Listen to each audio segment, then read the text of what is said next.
Year 2. What can we do better than last year? A lot of things, actually. A lot of things we can do better than 5 and 11. Things didn't go well.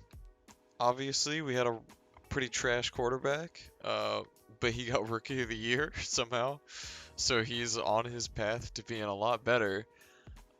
Defense was a top 15 defense in the league. Defense is not our problem. We have a strong, young, emerging defense that really, I'm not worried about at all. The offense, major issues. Hopefully through the draft and through free agency we can find something.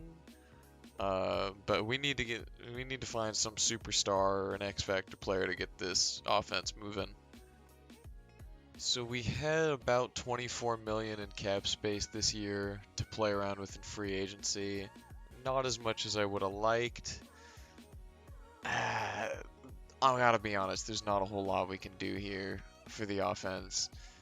This right guard looks like we could get him, 26 years old, scheme fit, almost an 80 overall. Like, he's gonna be solid if we can get him. Preston Williams is an 80 overall star, and he's only 25. He could be a big addition to the team, 6'4", and he's got good speed. As good as I said our defense was, sometimes players are in free agency and you just can't pass up on them. You can see my two middle linebackers, I got Davis at 24. He's great and he's locked up for a long time. But Kamar Kruger-Hill, he's 28 years old, 72 overall, he's not the future. This Chris Barnes kid is 24, already an 80 overall. I think I want him on the team. And then Jair is here. Jair's a 98 overall at 25 years old. There's just no way I can't offer him a huge contract and get him on the team. I know the defense is good as it is, but it's just going to skyrocket if we have Patrick Surtain and Jair on the same team. So it's like, I can't even afford to give him the contract that he's worth. You know, it says yellow interest, but like that's literally the best I can do. Okay, so week 2, Preston Williams does accept. I'm pretty sure I got for him for under 4 million a year. So for a star second wide receiver, I'm happy with that. That's good. Cash is our number 1 for sure, but Preston Williams is gonna make a great sideline 6'4" receiver. I also got Miles Boykin kind of for a similar role to play the other side, 6'4", 220, 92 speed. He's got great jumping, good spec catch, so he'll play those two outside receivers are solid, and Cash is gonna play in the slot. Hopefully, just force feed him the ball. No one else has accepted. Yikes. Okay, so we're still up on the Seahawks for Chris Barnes, but Tyrell Crosby is not gonna happen. Jair Alexander isn't even close to happening. That sucks. That's crazy to me that 3 teams at least have the cap space to just throw money at him. Well, okay, well that's good news at least in the sense that now we got 13 mil in cap room to play around with. That's a lot more than the 460K or whatever that we had before. Probably gonna have to back out of Tyrell Crosby too. Rest in peace. Okay, so we do end up getting Chris Barnes. God, that's a horrible way to spell that. That's awesome. Our linebackers are set for the future. Our team numbers are green for the first time, both 76 and 80. Greens across the board. Not ideal, but we don't have any yellow there, so that's really nice. Linebacking core is set. Got the 2 guys I want for the future in Chris Barnes. You'll see why I got him. 86 speed, 76 block shedding, 80 hit power, 84 awareness as a 24-year-old, 87 tackle. He's not missing tackles, and 67 man coverage with 76 zone coverage. Like, this kid is great all around. These are 2 solid middle linebackers for a long time between Davis and Barnes. The Linebacker room is getting a little crowded. We're gonna have to say goodbye to Kruger Hill just for draft capital at this point. I can't really, I'm tight with the budget right now. We're gonna need to get as many players on 4-year contracts from the draft as possible. We got 6 linebackers on the squad, like that are pure coverage linebackers. Like we're fine. So I'm not gonna lie, as I look through what we got here in free agency, I think it's gonna be a pretty quiet one. After those 2 players, depth doesn't really help our team right now. We got plenty of good depth. We need star power up front. I don't know if I'm going to be able to get that by trading draft capital for it. I don't know if it's really necessary to do that yet since we're still team building, but I would like to win sooner than later. I guess we're going to head into draft week, see if we can make some deals, see who's on the board. I don't check out these draft classes before I have auto scouting on, so this is going to be a complete surprise. I just build my draft board on the spot. What do we got here? So we pick at number 5. 3 quarterbacks in the top 6. This guy skipped the combine. A throw power, A break sack, A... That is tempting. But we have our guy, I think. Well, the draft board is about half as big as it was last year. Does not seem like our scout really got on top of it this year. A lot of first round guys, but not a lot of depth scouting in much of the positions. A lot of defense, which is not really what we need. A lot of wide receivers, which isn't really what we need. But I guess it is, because who else is going to be an X factor on the offense? There's some cool guys here, but there's not a whole lot I'm excited for. We'll see who picks in front of us. So they take a quarterback, the Miami Dolphins do, and Will Fowler is the number 1 guy, 73 overall. Eagles are going to take the D tackle I really had a good feeling about. Jags take a quarterback, makes a lot of sense. Trevor Lawrence is probably washed up by now. He's been in the league 3 years. And Giants take a bust left tackle.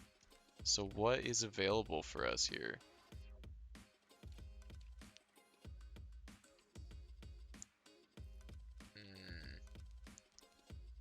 The skipping the combine Jeff Telfer is available, but it says late first rounder. Okay, so it's a really difficult choice here. Shaq Lane is the Heisman winner. I feel like this kid is probably really good, just based on his combine grade and the early first round talent rating and the fact that he won the Heisman. Like, the game is probably going to give him a high development trait. But this Jeff Telfer kid also had a dev story on him. I like our current quarterback, but, well, that's not true. I don't really like our current quarterback, but something is telling me this kid is a bust, and I'm not smart enough to avoid picking him. And I think that's exactly why we're going to have to pick him.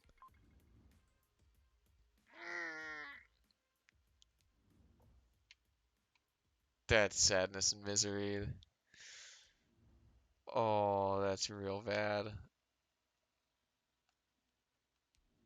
Oh, his accuracies are really good for a rookie, but his throw power is shittier than who we already have, and his speed is also bad. I mean, he's got 88 break sack. He's like, there's redeeming things about him, but I think I'm gonna start the other guy anyway. That is a bummer. I'm gonna see if I can trade back up into the first round and get that running back, but no, No promises. Okay, well, I was not able to get back into the first round, but I did trade away a lot of our extra picks for picks in higher rounds because I really don't need a whole lot of players in this draft. I just want to make sure that I get guys in like the third and fourth round that I know are going to help. So let's see. Shackling fell to us in the second round. Definitely have to take him. The Heisman winner, hidden development, 75 overall. This is a guy that I'm like, we can build around. I'm happy about this. He could be the superstar our team needs. Okay, so in round 3, the draft board is already looking pretty light. All we've got is left ends and receivers, and we have a bunch of receivers. The only one with a first round draft grade, true grade, is Troy Hooks, and he's projected to go in the 7th round, so we really did find a gem, but I don't think we need to take him right now. Might come back to regret that. But I think we have to go for one of these guys that has a second round grade on him. I don't know who yet. 439, 447, 435, but he's 5'9". Oh, they're all so short. Alright, I think I just have to remove the super short guys. Just make the decision easier on myself. So it's between these 3 wide receivers. Probably have to take 439 versus 439. Gonna have to take Troy Hooks here. 31 in the class. So he's high up there. 94 speed. 93 agility. He's a good player. Not a starter, sadly. That hurts.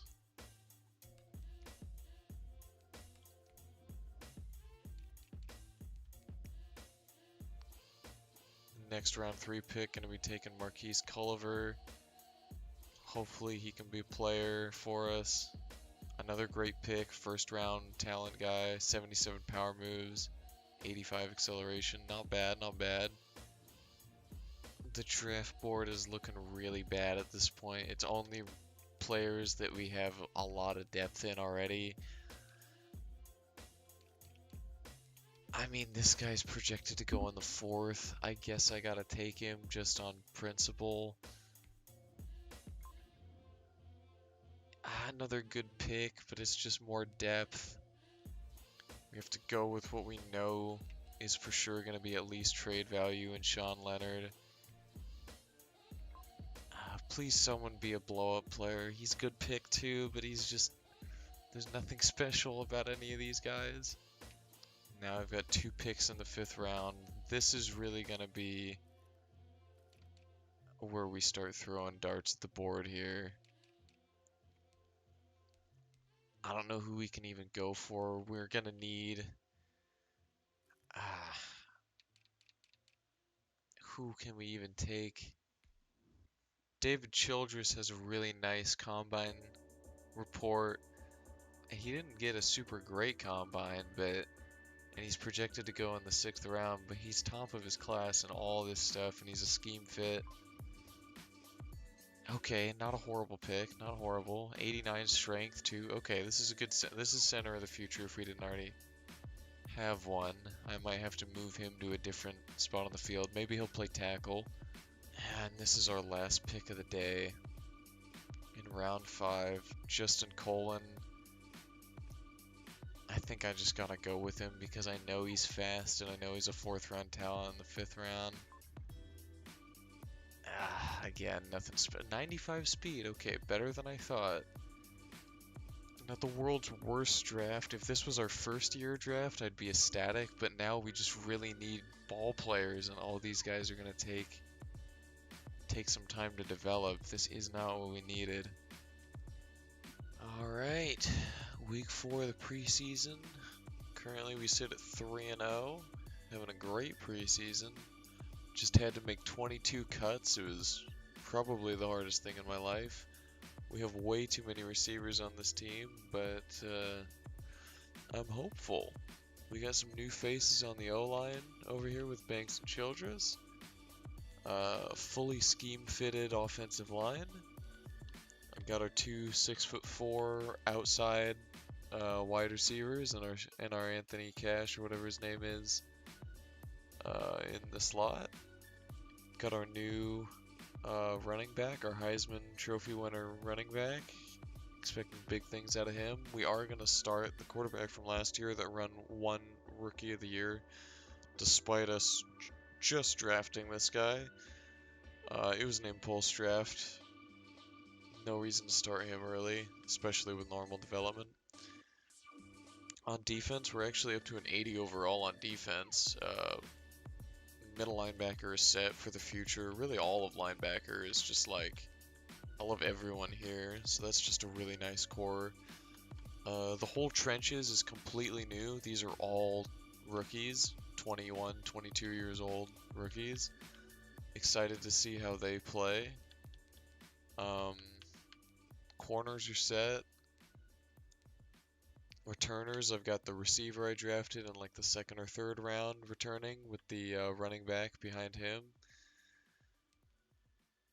Specialists, nothing really special about that. And we'll see how we do going into week 1. Well, we are 1-4 at the bye, going into week 7 against the 3-2 Lions.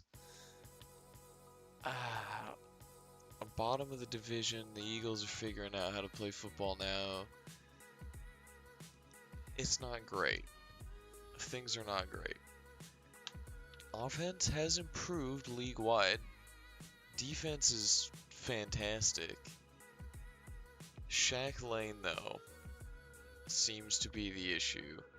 Not a super ideal record here for Anthony, but it is what it is through 6 games or whatever. Shaq Lane with 3.5 yards a carry, like, he's just killing me, man. It's not what we want to see here. I think I gotta start Antonio Gibson. The yards per carry just looks so much more impressive. Anthony Cash is finally getting some receiving yards and some touchdowns. Is anyone playing out of their minds? Surtain has a pick. Is anyone getting sacks? The D-line has been pretty asleep, but looks like a bunch of people are getting involved. Seems like I'm paying Shaq Barrett a shit ton of money to do basically nothing, though. I'm a little pissed about that. Okay, so the only real major change we can do is starting Antonio Gibson back. Maybe that'll give our offense a little bit of a spark. But I'm going to sim to mid-season, see how things go. Okay, so it's a little bit past the mid-season mark at week 11, but we did just pull off a win against the Bears to put us at 3-6. Still at the bottom of the division. I'll check the stats here. The offense is still puttering.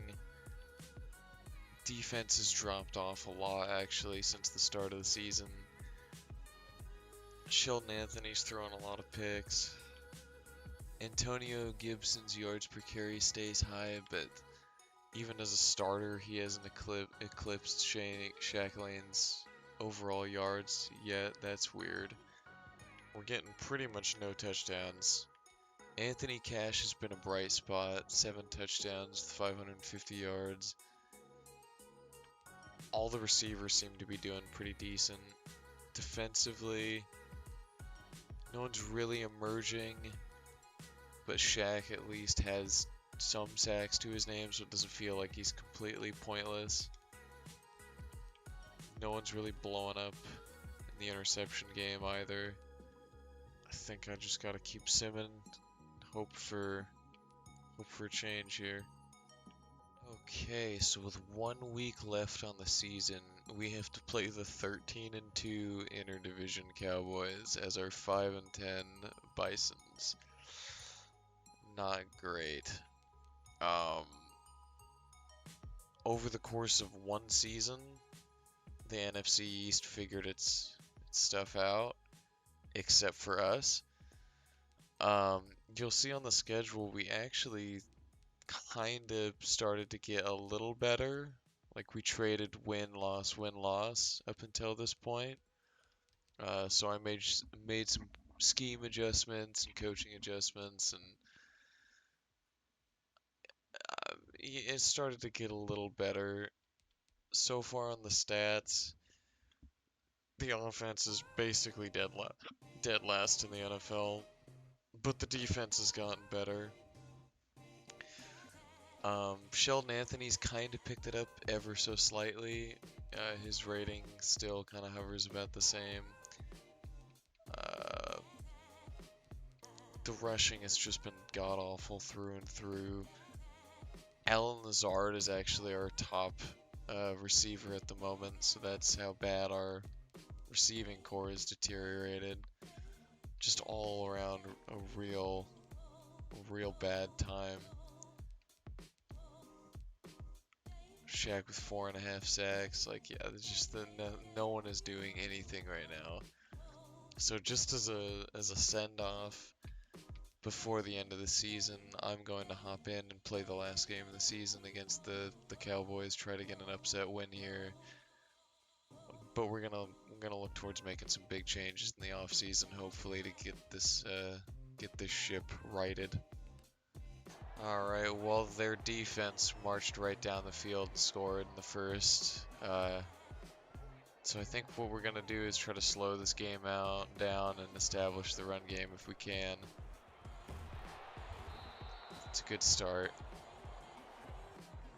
It'd be nice if we could get Antonio Gibson just 100 yards. Oh, he broke the tackle! There's flashes. But if we could get one of our running backs a single 100-yard rushing game, that would be a massive improvement, because I think they're averaging like 40 yards a game right now. Screen looks open. Get out on open space lane. Heisman winner. Let's go, baby. Oh, and Micah Parsons is injured. What a play. Be great to pop a big run if it's possible. It's a big run. Oh, but it's not quite big enough. Can we punch it in? Gibson gets in. Okay, we responded. We did it mostly on the ground. That's what I like to see. Oh, it's man. It should be wide. And he's got the burners. Can we get around this guy? No, we can't, but it's a huge gain.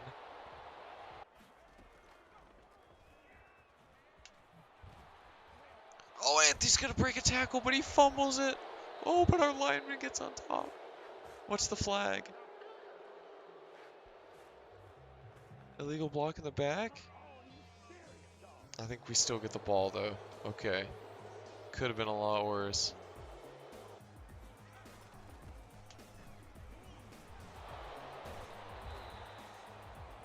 I don't get it, man. Antonio Gibson is breaking tackles like nobody's business. Why isn't our run game popping? Kind of hit him with the screen pass here. We got a lot of blockers. Oh, and there's a hole. Let's go. Passing touchdown, technically. Gets our running backs in the game. We're going to need some good route running to get us out of this mess in 3rd and 22. That's a solid break. Is he there, though? Oh, he makes the catch. And out of bounds. What a play. Alright, we basically have 1, maybe 2 shots at the end zone. Can we get there? Okay. Really trying to split carries between these backs here, but if I can get the quarterback involved, I wouldn't mind that either. And he's off to the races, one of his first runs. For 20 yards, I'll take it. Hit him with the play action and the rollout. A CB. He launched it. Oh, we made the catch in the back corner. I think that's Preston Williams. Don't know what this play is looking like, but we got to roll out. Hopefully we can hit Cash. He's accelerating. Hit him on the run. Not a bad play. Anthony's slinging it today. 10 for 13. This looks like a prime setup for a screen. I don't see many people over on that side of the field. Oh, it's going to be a walk-in. There's no way. Oh, and they... How are they that fast? It'd be great if Lane could get his first touchdown here, and he will. He'll walk right in. I'm kind of ready for Cash to show off the wheels here and just go for the deep bomb. So that's what we're going to do. Oh, it was thrown a little inaccurate, but I think he had it beat. Be great to get that. Oh my gosh, we're off to the races. Oh, and he breaks the tackle, but he's just not fast enough, dude. He's a Heisman winner, and he's not fast enough. Gotta say, I've been playing with this team now for 4 quarters, and I have no idea why we're as bad as we are. I don't know what we got, but hopefully we got Cash. No, we've got the flat. We're gonna have to just take it and take it in. Preston gets up, and he's in for his second of the day. Just one more QB rep for the road. That's not the play I thought we were calling, and I just robbed Antonio Gibson of his 100-yard rushing game. Oh no. And it looks like Shaquille Barrett's going to be out for 9 weeks with a broken toe to end the season. At least it doesn't matter because it's the end of the season anyway, but you hate to see it. So I gotta say, this is one of the weirder playoff pictures I've ever seen. Super Bowl 57 will be the Tennessee Titans and the Detroit Lions, so that is a thing. Panthers got in there, Giants, Eagles. NFC East really showing up big. Okay, so we do win Defensive Rookie of the Year again, this time with Marquise Culliver. That's good. This Dakota Witherspoon dude just completely went off with the Eagles, won like MVP and best QB and best Rookie of the Year on offense, just everything. Russell Gage was the best wide receiver for the Seahawks. That's interesting. Oh, we won best kicker. There we go. That's something. Holy crap. I see red down there. And the Heisman winner, Shaq Lane, who really gave us fits, to be honest, in the actual season, is a superstar X Factor halfback after all. 22 years old. Insane. Insane. This could be the guy that turns our team around. Well, the team definitely did get better in the offseason with Lane as an X Factor. Culliver winning Defensive Rookie of the Year also did get a dev upgrade, so he's a star now. That's going to be good for us. Really, the most important thing to look at, though, is we've got 31 million in cap this year. There's a lot of good players available, and we need guys that are going to help us win this season so that this coach doesn't lose his job, because things are going bad right now, and we're going to need backup for next episode.